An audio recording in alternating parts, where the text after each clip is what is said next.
The sound was wrong. It didn't belong. In the silent, cathedral-like corridors of the Vance Wing, a private, hermetically sealed quadrant of the city's most exclusive hospital, the only acceptable noises were the deferential squeak of nursing shoes, the discreet hum of life-sustaining technology, and the hushed, reverential whispers of specialists. But this sound, this was the bright, untroubled chatter of a small child. Alistair Vance stopped dead, his hand-stitched Italian leather shoes seeming to fuse with the polished marble floor. The sound was coming from Eleonora's room. His wife's room. The room where silence had been the reigning monarch for 87 excruciating days. He pushed the heavy oak door open, his mind a frantic Rolodex of possibilities. A nurse's visiting child, a catastrophic security breach, a hallucination brought on by sleeplessness and stale coffee. But it was worse, and far stranger. Sitting on a small stool pulled right up to the bed, a little girl in a faded pink t-shirt and scuffed sneakers was holding Eleonora's limp, pale hand, talking to her as if they were sharing tea.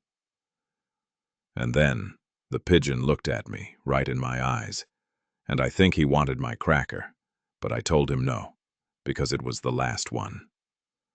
Alistair's world, already tilted on its axis, spun into a sickening freefall. He didn't make a sound. He simply watched, a ghost in his own tragedy, as this tiny, impoverished stranger confided in the silent, broken woman who was the center of his universe. The girl couldn't have been more than 7 or 8. Her dark hair was a tangled mess, escaping from a lopsided ponytail, and there was a smudge of what looked like chocolate on her cheek.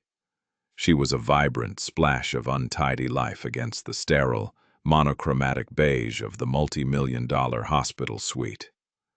The room was a monument to Alistair's power. The very best monitors, a team of private nurses on 24-hour rotation, specialists flown in from Zurich and Tokyo. He had bent the world to his will to create this gilded cage, this temple of healing, all in a desperate, futile attempt to command his wife's broken body back to life. And this child, this nobody, had just walked in as if she owned the place, fury, cold and sharp, sliced through his shock. He took a step into the room, his shadow falling long and dark across the pristine floor. "Who are you?" he demanded. His voice was a low growl, the sound he used to eviscerate corporate rivals in the boardroom. It had made grown men tremble. The little girl, however, just blinked. She didn't let go of Eleonora's hand. She looked at him with wide, startlingly clear brown eyes, entirely unafraid. "I'm Lily," she said, her voice as simple and direct as a bell. "Who are you?" The sheer audacity of the question stole Alistair's breath. He was Alistair Vance, a name synonymous with power, a name that graced skyscrapers and philanthropic foundations, a name that was whispered with awe and fear. But in this room, in the face of this child's guileless curiosity, the name felt hollow, stripped of all its weight. "I'm her husband," he managed, the words feeling foreign in his mouth. They were a statement of fact, but they felt like a lie. A husband should have been able to protect his wife. A husband should have been here. Lily's gaze drifted back to Eleonora, her expression softening with an unnerving tenderness. "She gets lonely," Lily stated, not as an opinion but as a fact she had personally verified. "She told me." Alistair felt a vein throb in his temple. He was on the verge of shouting, of calling the army of security guards he paid an exorbitant amount to patrol these halls. This was a grift. It had to be. Some tabloid fodder family trying to worm their way into his tragedy for a payout. "She can't talk," he snapped, his voice harsher than he intended. "She's in a coma." Lily looked at him again, a flicker of something that looked like pity in her eyes. It was an expression he was used to seeing on the faces of others, but it was usually directed at his business failures, not at the core of his being. Oh, she talks, Lily said, patting Eleonora's hand gently. You just have to listen with the quiet part of you, not the loud part. She then turned her attention back to his wife. Anyway, about that pigeon. Alistair stood there, frozen, a titan of industry rendered utterly impotent by a small girl in a grubby t-shirt. He didn't call security. He didn't scream. He just listened, the loud part of him screaming in protest, while a terrifyingly quiet part of him, a part he hadn't heard from in decades, leaned in, desperate to hear what the pigeon had done next. For 87 days, this room had been his penance. He would arrive before dawn, after a few hours of restless sleep in a sterile apartment he'd rented nearby, and he would sit in the custom-made leather armchair in the corner. He'd open his laptop, the blue glow of spreadsheets and market analyses painting his face in a ghostly light. He'd take calls, his voice a clipped, authoritative murmur.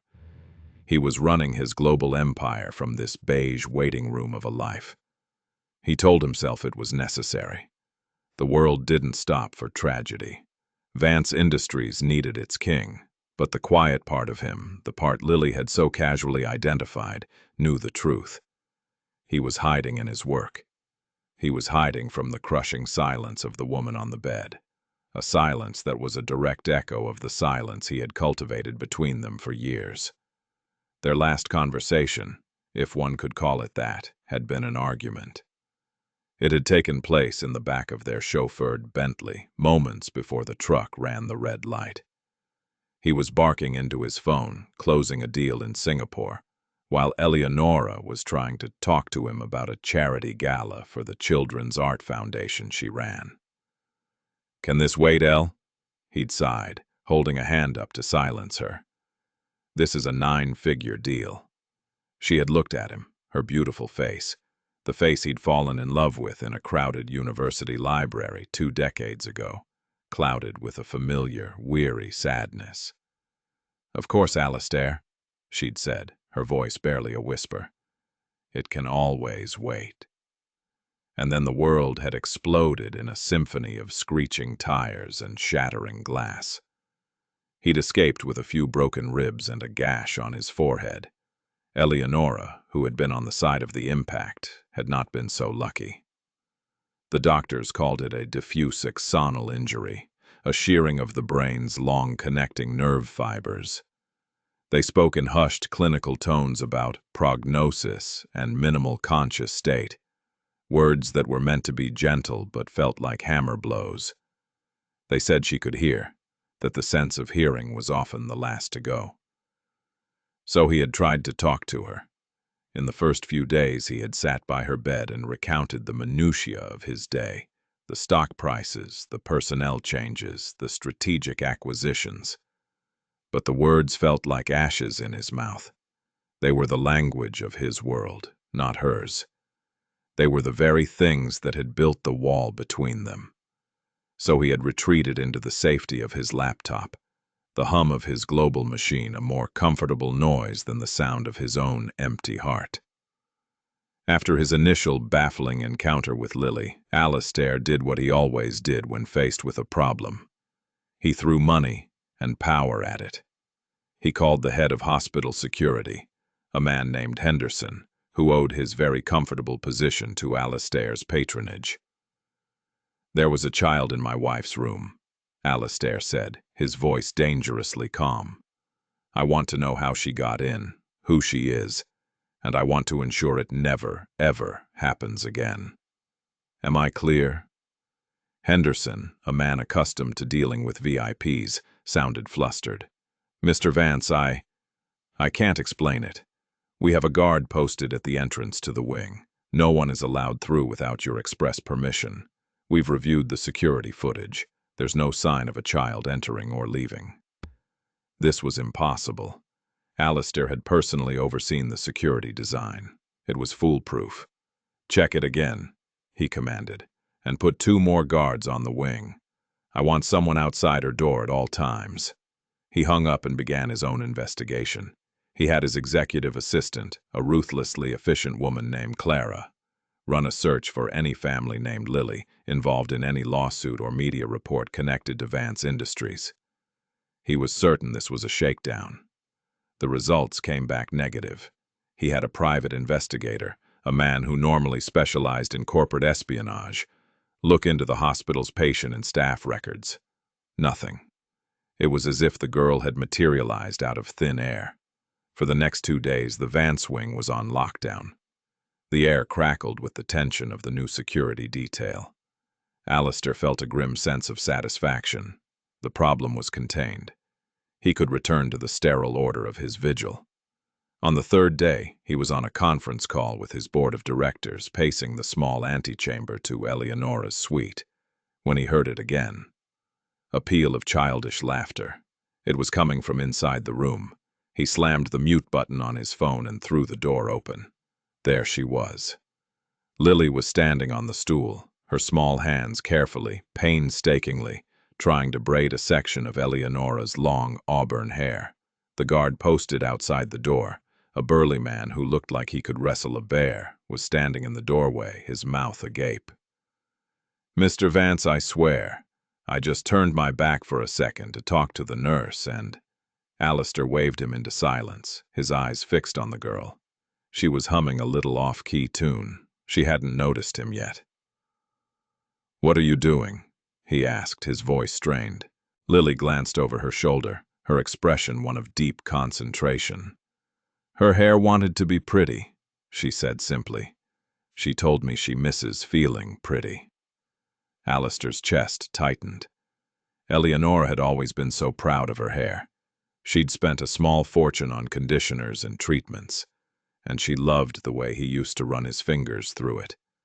He hadn't thought about her hair in months. He had only thought about her brain scans, her EEG readings, her medication dosages. He had reduced the vibrant, beautiful woman he loved to a set of medical data points. Lily finished her lopsided, clumsy braid and tied it off with a piece of red yarn that she produced from her pocket. She patted it proudly. "There," she said to Eleonora. "Now you look like a princess." She then turned to Alistair, her job done. "Can I have a juice box?" she asked. "The orange kind is my favorite." This time, Alistair didn't shout. He didn't call security. He walked over to the mini fridge he kept stocked with expensive imported mineral water and organic juices for the specialists, and he pulled out an orange juice box. He punched the straw through the foil and handed it to her. Lily took it with a solemn "thank you" and began to sip, her small legs swinging from the stool. Alistair looked at the braid. It was a mess, but it was also an act of profound tenderness. It was more care than he had shown his wife in months. He had outsourced her care to the most expensive professionals in the world, but this child, with her dirty sneakers and a piece of yarn, had offered something more. She had offered connection. "How do you get in here, Lily?" he asked, his voice softer now, tinged with a weary curiosity.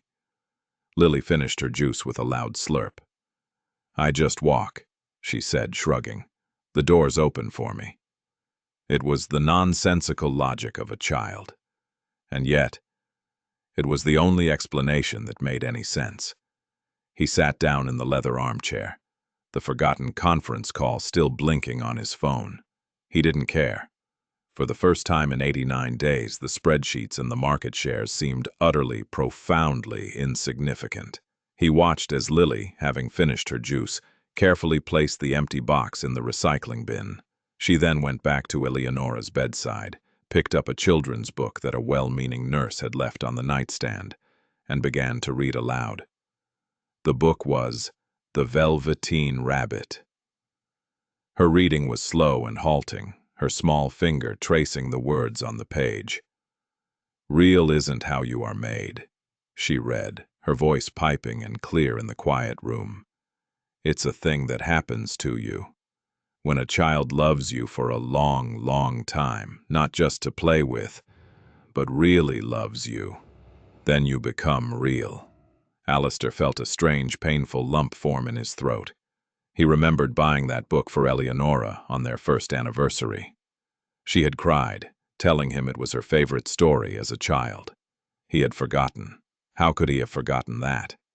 He had been so busy building an empire, making himself real in the eyes of the world, that he had forgotten how to really love the woman who had been the foundation of his entire life. He listened as Lily's small voice filled the silence, and for the first time, he wasn't just waiting for Eleonora to wake up. He was waiting to understand what she had been trying to tell him for years, a message he was finally, achingly beginning to hear. Alistair Vance was a man who believed in data, in tangible results, in cause and effect. He had built his fortune on predicting market trends, on exploiting logistical efficiencies, on the cold, hard math of profit and loss. Emotions were messy variables, unpredictable and best avoided. Yet the data in this room was becoming impossible to ignore. Every time Lily visited, the rhythmic, monotonous beeping of Eleonora's heart monitor seemed to steady, to find a calmer, more consistent cadence. The nurses had started to comment on it. Her baseline heart rate is lower on the days the little one is here. A kind older nurse named Maria had told him, a knowing smile playing on her lips. It's anecdotal, of course, but the charts don't lie. Alistair had initially dismissed it as a coincidence, a statistical anomaly, but it kept happening. He started watching the monitors with a hawk-like intensity. When Lily was chattering about the patterns in the ceiling tiles or the funny face a man had made in the elevator, the jagged green line on the screen would smooth into gentle, rolling hills. When the room was silent, save for the hum of the machines and the rustle of his own restless movements, the line would grow subtly more erratic. He asked Dr. Aris Thorne, the lead neurologist, a man whose formidable intellect Alistair respected, if there was any medical basis for this. Dr. Thorne, a tall, thoughtful man with weary eyes, steepled his fingers and looked at Alistair over his glasses. Alistair, the brain is still the great frontier. We know more about the surface of Mars than we do about the intricate workings of human consciousness. We know that external stimuli can provoke neural responses, even in a comatose state. Familiar voices, music, they can create sparks in the darkness. But can a child's presence lower a patient's heart rate? Medically, I can't give you a double-blind, peer-reviewed study to support that. Humanly? He paused, his gaze shifting to the bed where Lily was now carefully arranging a small, wilting daisy in a water cup on the bedside table. Humanly, I'd say the heart knows things the brain can't explain. This answer was deeply unsatisfying to Alistair. It lacked precision. It bordered on the sentimental, but he couldn't refute the evidence on the screens in front of him. He decided a different approach was needed. If he couldn't understand the how of Lily's presence, he would damn well understand the who and the why. His private investigator, a man named Gavin, had hit a wall. "It's like she's a ghost, Mr. Vance," Gavin had reported, his voice tinged with professional frustration. "No school records, no social services file that matches her description, no hospital visitor logs. She just exists." Alistair found this unacceptable. In his world, everyone had a paper trail, a digital footprint. Everyone was accounted for. He took matters into his own hands. The next time Lily appeared, he was prepared. He had a bag from a high-end toy store sitting by his chair. "Hello, Lily," he said, his voice carefully neutral.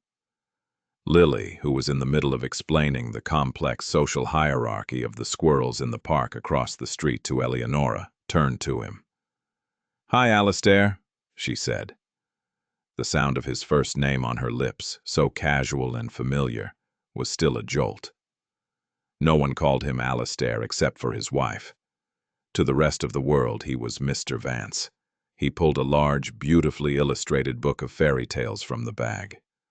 "I thought you might like this," he said, holding it out. It felt like a transaction, an offering in exchange for information. Lily's eyes widened.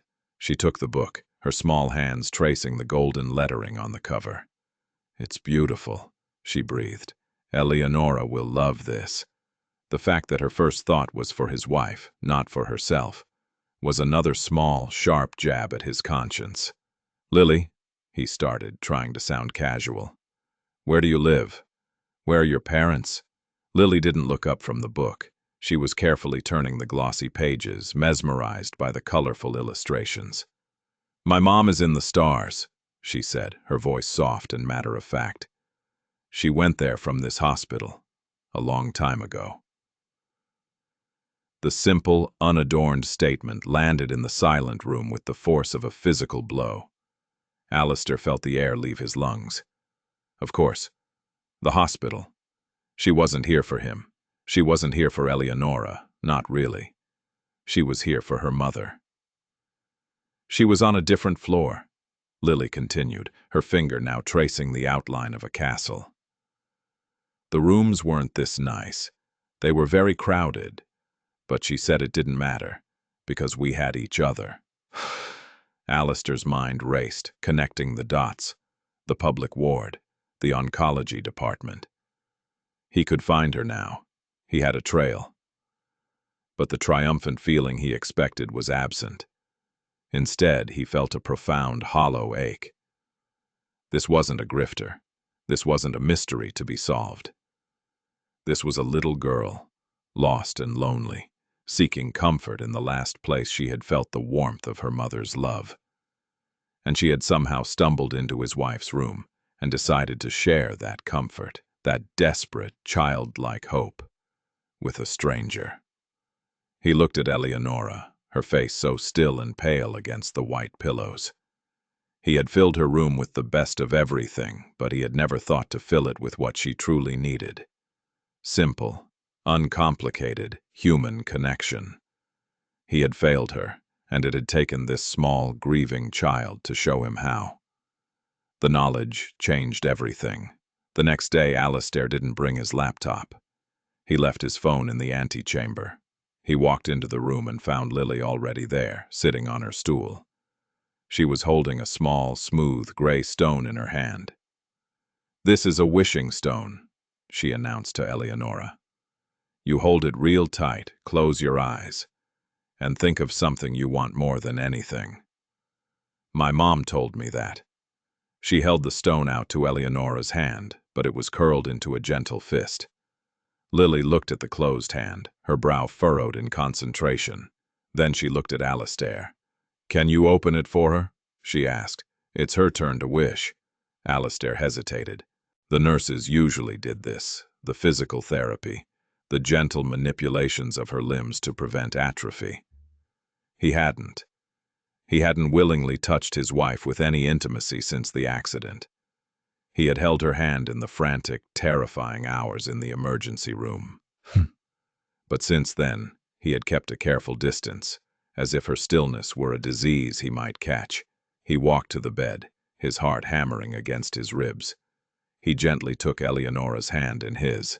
It was cool to the touch, and so delicate. He remembered this hand. He remembered it holding his as they'd exchanged vows, gripping his arm as she gave birth to a child they had later lost, painting beautiful, vibrant canvases in her sun-drenched studio. He slowly, carefully, uncurled her fingers, one by one. It felt like an act of desecration and devotion all at once. When her palm was open, Lily carefully placed the small gray stone in the center. Then she took Eleonora's fingers and gently folded them back over the stone. "Okay," she whispered. "Now wish." Alistair stood there, his own large, capable hand still cradling his wife's, and he felt a wave of such overwhelming grief and love that his knees nearly buckled. He wasn't a billionaire. He wasn't a titan of industry. He was just a man, holding his wife's hand, praying to a child's wishing stone. He closed his eyes. He didn't wish for her to wake up. The doctors had told him how unlikely that was, the damage too severe. A wish that Big felt greedy, impossible. So he wished for something smaller. He wished for a sign, for a flicker of something, for a single, solitary tear.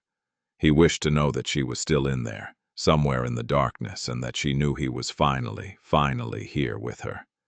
He stood like that for a long time, the silence of the room broken only by the steady beep of the machines and the soft sound of Lily's breathing.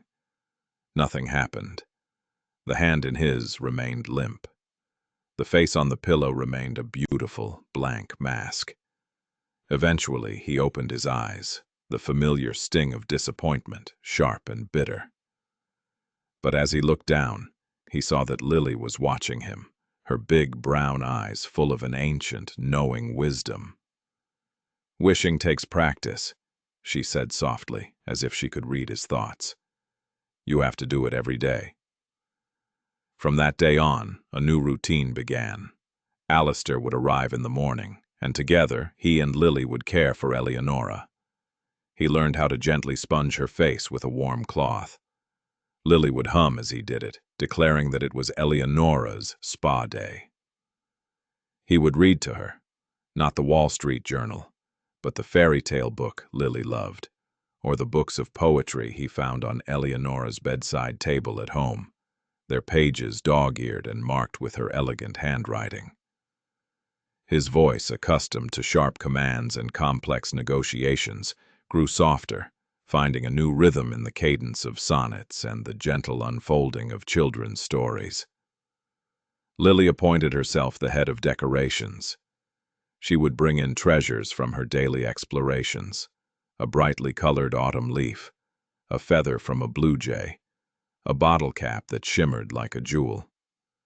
She would arrange them on the bedside table, creating a small, constantly changing shrine of ordinary beauty. "She likes pretty things," Lily would explain, and Alistair, thinking of his wife's art studio, her garden, her vibrant wardrobe, would feel a fresh pang of recognition. "Yes, she does," he would agree. He started bringing things from home. He brought in her favorite cashmere blanket, a soft, pale blue that matched her eyes. He brought in a framed photo of them on their honeymoon in Italy, young and laughing, their faces full of a future that had not yet been fractured. He brought in a small speaker and played the classical music she loved, the quiet, contemplative notes of Debussy and Satie replacing the monotonous beeping of the monitors as the dominant sound in the room. The sterile, beige suite began to transform. It began to look and feel like Eleonora. It began to feel like a place of love, not just a place of medicine. The nurses noticed. "The room has a different energy now, Mr. Vance," Maria told him one afternoon, as she checked Eleonora's vitals. "It feels hopeful." Alistair found that it was true. The suffocating despair that had been his constant companion for 3 months had begun to recede, replaced by a quiet, fragile sense of purpose. He wasn't just waiting anymore. He was connecting. He was remembering. He was atoning. He also took care of Lily. He made sure the mini-fridge was always stocked with orange juice and her favorite brand of cheese sticks. He discovered she loved animal crackers and bought them in bulk. One rainy afternoon, he noticed her sneakers were soaked through, leaving damp footprints on the marble floor. The next day, a new pair of bright red boots was waiting for her by the stool. She didn't say thank you, not in the way he expected. She just put them on, her face lit with a silent, radiant joy, and stomped around the room, making pretend thunder noises. Her delight was a purer, more satisfying reward than any billion-dollar deal he had ever closed. He used his resources to finally trace her story. Her name was Lily Rojas. Her mother, Elena, had died of pancreatic cancer in the public ward 8 months ago. They had no other family. Lily had been placed in a state-run group home, a bleak, overcrowded facility a few blocks from the hospital. The place was underfunded and understaffed. It was a place where a small, quiet girl could easily slip away for a few hours a day, unnoticed, to return to the only place that held any meaning for her. Alistair felt a cold fury when he read the report. A fury at the injustice of it, at the sheer dumb luck that separated a child like Lily from the children of his friends, who lived in a world of private schools and pony lessons. He made a call to his lawyer. "I want you to look into setting up a foundation," he said, his voice hard. "A big one, for underprivileged children in this city. I want the best facilities, the best care. I want you to start with a group home called Northwood Children's Center. I want it gutted and rebuilt, and I want to know everything there is to know about private adoption." He was Alistair Vance. He could move mountains. He could reshape skylines. He was beginning to realize, do more than just hoard his wealth. He could use it to fix the broken things in the world. He was starting with the small, broken heart of the little girl who was, in turn, fixing his. One afternoon, a crisis erupted that threatened to pull him back into his old world. His second in command, a sharp, ambitious young man named Marco, called in a panic. A rival corporation had launched a surprise hostile takeover bid.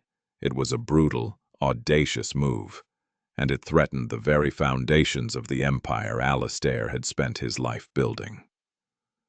"They're trying to gut us, Alistair," Marco said, his voice tight with stress. "We need you. We need to formulate a counteroffer, rally the shareholders.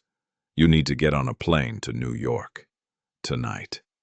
A few months ago, this news would have sent a jolt of adrenaline through him. He would have relished the fight, the strategic warfare of the boardroom. It was the game he had mastered. But now, the news felt distant, like a problem happening to someone else. He was sitting in the armchair, watching as Lily carefully applied a sticker of a smiling star to Eleonora's IV drip bag. "There," she whispered to his wife. "Now your medicine will be happy." Alistair looked at his silent, beautiful wife, at the small girl who had become the unlikely guardian of her spirit, and he felt a profound shift in his priorities. The thought of leaving this room, this fragile sanctuary he had built, felt like a betrayal. The thought of getting on a plane, of immersing himself in the soulless calculus of corporate battle, felt like a regression. "Sell the division thereafter, Marco," Alistair said, his voice calm and resolute. There was a stunned silence on the other end of the line. "Sell it? Alistair, that's our most profitable sector. That's your baby." "It's just a company, Marco," Alistair said, the words feeling truer than anything he had ever said in a boardroom. "It's not my baby. My baby is right here." He ended the call, the frantic sputtering of his protégé fading into irrelevance. He had just voluntarily dismantled a piece of his empire, an act that would send shockwaves through the financial world. And he felt nothing but a serene, liberating sense of relief. He had spent his entire life accumulating power, only to discover that all the power he had ever truly wanted was in this quiet room. It was the power to make a sick woman's medicine happy with a sticker. It was the power to sit in silence, to hold a hand, to simply be present. He had finally come home. The seasons began to turn. The vibrant autumn leaves Lily brought in were replaced by delicate paper snowflakes she cut out of napkins. The rhythm of their days became a comforting liturgy. The morning sponge bath, the stories, the quiet music, the shared snacks. Alistair found himself talking to Eleonora more and more, not just reading to her but confiding in her. He told her about Lily, about the changes at the company, about the hollow man he had been. He confessed his deepest regret, the argument in the car. "I'm so sorry, Elle," he whispered one afternoon, his voice thick with unshed tears as Lily napped in the armchair, her small body curled up under his suit jacket. "You were trying to talk to me, and I wouldn't listen. I never listened. I'm listening now, I promise. I'm listening." He didn't expect a response. He just needed to say the words, to send them out into the silent space between them. But as he spoke, he felt it. A faint, almost imperceptible pressure against his fingers. He was holding her hand, as he always did now, and he felt a distinct, undeniable squeeze. His breath caught in his chest. His heart seemed to stop. He looked at her hand, then at her face. There was no other sign. Her expression was unchanged. The monitors beeped their steady, rhythmic song. Had he imagined it? Was it just a muscle spasm, an involuntary reflex? His rational mind, the part of him that still clung to data and evidence, told him that's all it was. But the other part of him, the quiet part that had grown stronger every day, knew better. It was a sign. It was the wish on the stone. It was the first word in a conversation he had been waiting a lifetime to have. He didn't tell the nurses. He didn't call Dr. Thorne. This was his and Eleonora's secret, a fragile, sacred thing. But from that day forward he watched, and he waited, his hope no longer a desperate, drowning cry, but a quiet, patient flame. He knew she was in there, and he knew with a certainty that defied all medical logic that she was fighting to come back to him. Then, one cold winter morning, the flame of hope was nearly extinguished.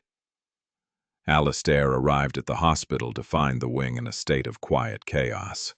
Nurses were hurrying in and out of Eleonora's room. Dr. Thorne met him at the door, his face grim. "She had a seizure, Alistair," he said, his voice low. "A bad one. We're doing everything we can, but her vitals are unstable. Her brain activity is erratic." Alistair felt the floor drop out from under him. He pushed past the doctor into the room. The serene sanctuary he had created was gone, replaced by a scene of urgent medical intervention. Extra machines had been wheeled in, their alarms beeping a frantic, dissonant chorus. A team of specialists was crowded around the bed, calling out numbers and medical jargon that he couldn't comprehend. He saw Eleonora's body, small and lost amidst the tangle of wires and tubes, jerking subtly. The sight broke him. The calm, the acceptance, the fragile peace he had cultivated over the past months, shattered into a million pieces. The old Alistair came roaring back, the one who believed he could control the world through anger and force. "Do something," he bellowed, his voice raw with terror and rage. "What am I paying you people for? Fix her." Dr. Thorne put a firm hand on his shoulder. "Alistair, yelling isn't going to help. We need you to wait outside." They gently but firmly escorted him out of the room, leaving him to pace the corridor like a caged animal. The carefully constructed walls of his new self had crumbled, and all that was left was the raw, primal fear of a man about to lose everything that mattered. He had been a fool to hope. He had been a fool to believe in wishing stones and children's stories.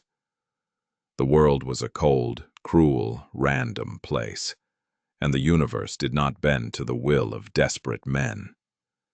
He didn't know how long he stood there, his forehead pressed against the cool wood of the door, his world reduced to the terrifying sounds of the medical battle being waged on the other side.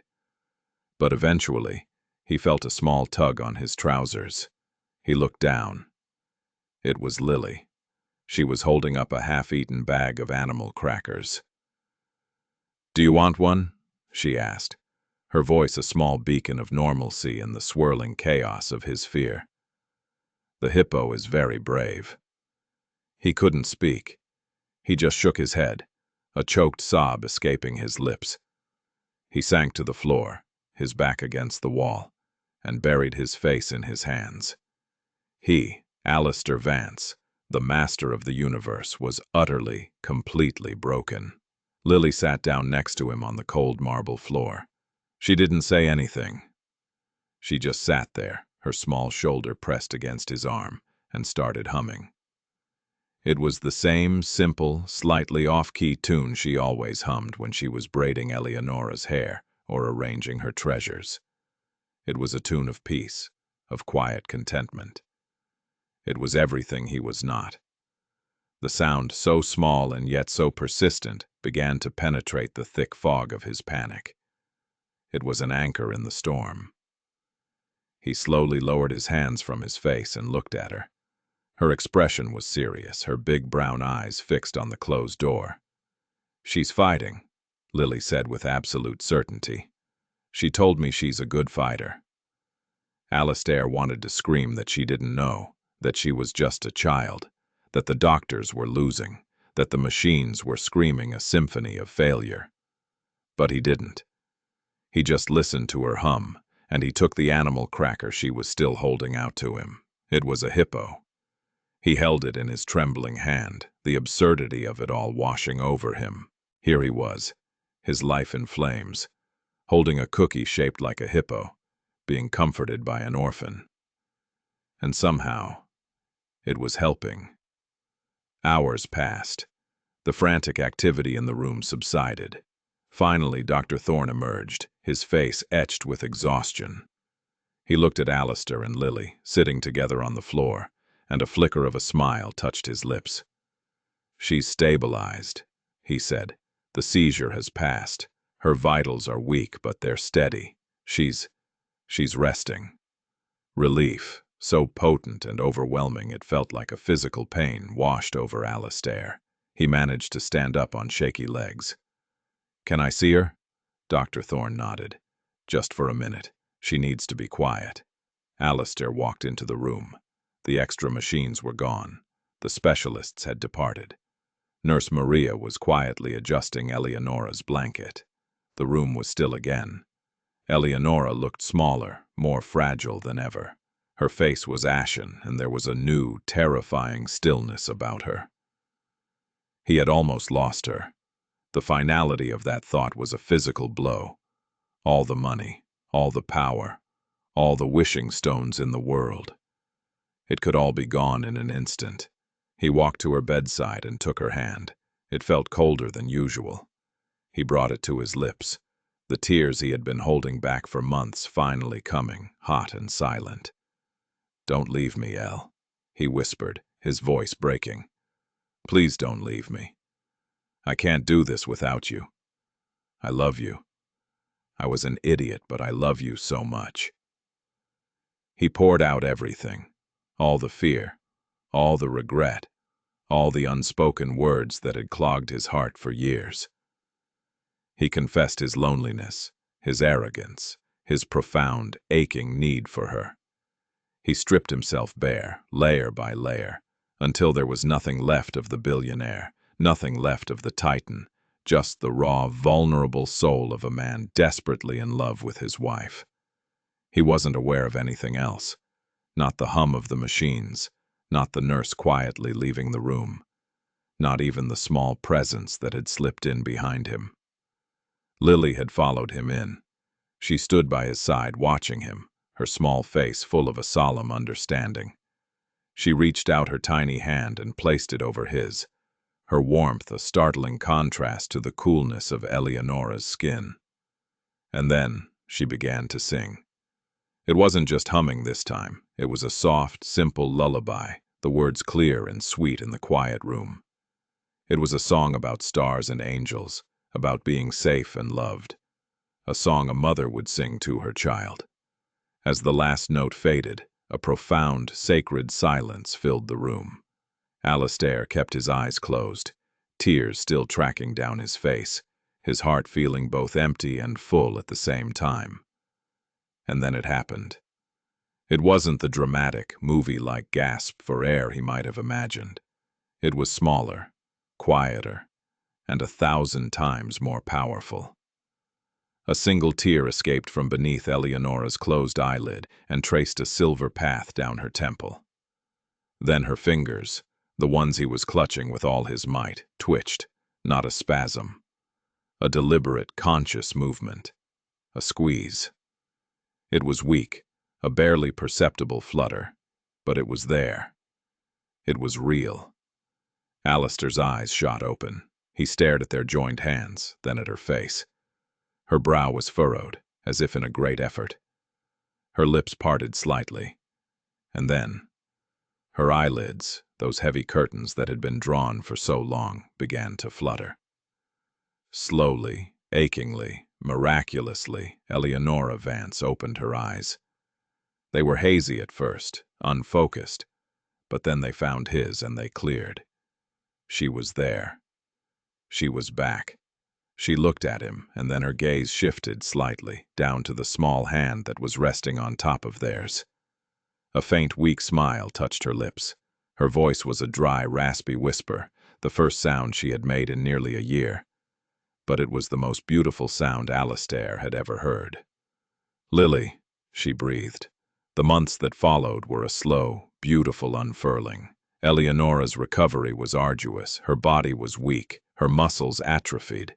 She had to relearn how to speak in full sentences, how to hold a fork, how to walk. But her mind, her spirit, the essential core of who she was intact. She was sharp, funny, and full of a quiet, unshakable grace. Alistair never left her side. He fired Marco and sold a majority stake in his company, keeping only a passive role as chairman. He had a new, more important job: head cheerleader, physical therapist, and devoted husband. He fed her. He read to her. He held her as she took her first faltering steps with a walker.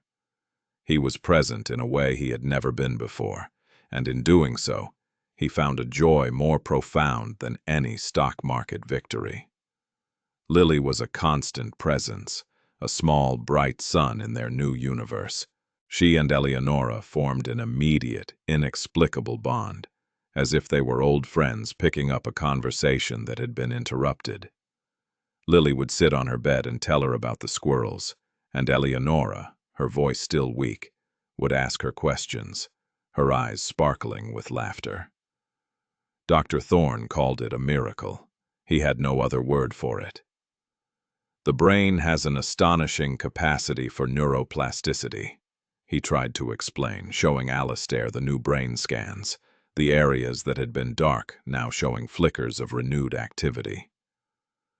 "But this is beyond anything I've seen in my career. It's as if her will to live, her connection to you, to the child, it literally rewired her brain." Alistair knew it wasn't just medicine, it was love. It was the simple, powerful magic of a lonely little girl who had refused to believe in silence. When Eleonora was finally strong enough to come home, Alistair drove them not to their sprawling, cold mansion in the city, but to their old, rambling country house, the one Eleonora had always loved. The garden, her pride and joy, had become overgrown and neglected. The day after they arrived, Alistair was outside at dawn, pulling weeds, his hands, once accustomed only to the smooth glass of a smartphone and the heavy weight of a fountain pen, covered in dirt. Eleonora watched him from the porch, wrapped in her favorite blue cashmere blanket, Lily sitting at her feet, carefully making a chain of daisies. Later that day, the final piece of their new life clicked into place. A car pulled up the long gravel driveway. A woman from social services got out, holding a briefcase. She was followed by a team of movers. Alistair and Eleonora had officially, legally adopted Lily.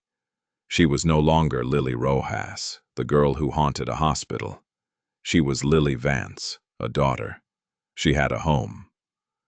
That evening, the three of them sat on the porch watching the sun set, painting the sky in fiery strokes of orange and pink. Lily was nestled between them, her head resting on Eleonora's lap. Alistair reached out and took his wife's hand. It was warm now, and strong.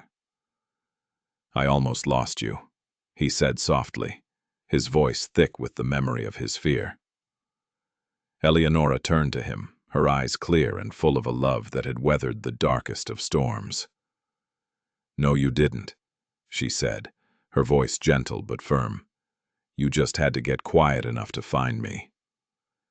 Alistair looked at his wife, at the incredible, brave little girl who was now their daughter, and at the beautiful, messy, unpredictable life that stretched out before them. He was no longer the king of a vast, empty empire. He was the citizen of a small, infinitely precious kingdom of three. And he had never felt so rich. Sometimes the greatest miracles don't arrive with a thunderclap, but with a whisper. They are found not in the grand gestures, but in the quiet moments of connection that we so often overlook in our busy lives. A hand held, a story shared, a lullaby hummed in a dark room. This is where the true magic resides. The world tells us to be loud, to be successful, to accumulate. But perhaps the real journey is to learn how to be quiet, to listen with our hearts, and to discover the profound wealth that comes from simply being present for one another.